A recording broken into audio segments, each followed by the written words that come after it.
There's a lot of discussion on the mitigation side because we all have mitigation objectives and we're all trying to see when is the right time for being a carbon neutral society. So that is our concern, but it means that we are also looking on ourselves as a country. But then when you talk about adaptation, then that becomes an issue of climate justice. It becomes an issue of compensation. It becomes an issue of sharing the resources so that those that are actually most affected is getting the right resources for adaptation. There is I know that it's going to follow up. The adaptation funding is going to be a contentious issue because countries have not fulfilled the commitments. Then you have the loss and damage fund that is also going to be discussed so much more. But then there is also this sectoral discussions coming up, and this year you have this link between health and climate. That is going to be so important for Bangladesh since we already see all the evidence that there's a lot of health impacts related to the climate. Our work is on adaptation, right?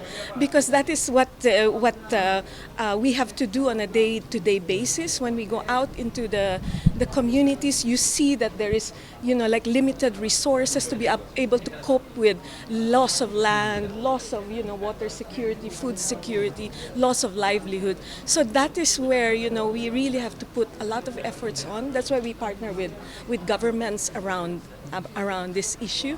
I'm not going to the loss and damage issue because I have to check with my government what their position is on this.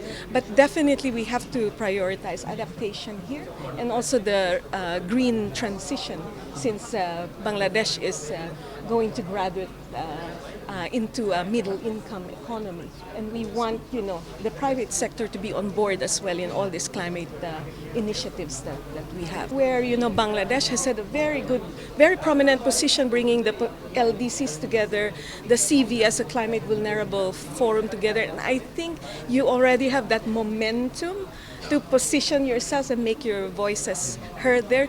So I think the question is more, how to make the most out of that momentum, the leadership that you have had on the adaptation and now on the loss and damage issue.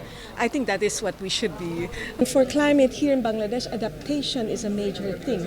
And when you say adaptation, that is the communities on the ground who are grappling with the daily effects of climate change impacts. And do they have the necessary resources, knowledge, skills to actually adapt accordingly? And of course, government has its priorities. It has set priorities for climate change action, but there could be a better connection between what is decided up centrally with what has to be done on the ground. So if we can have better coordination so that the climate action from different levels becomes more effective, that would be great for Bangladesh.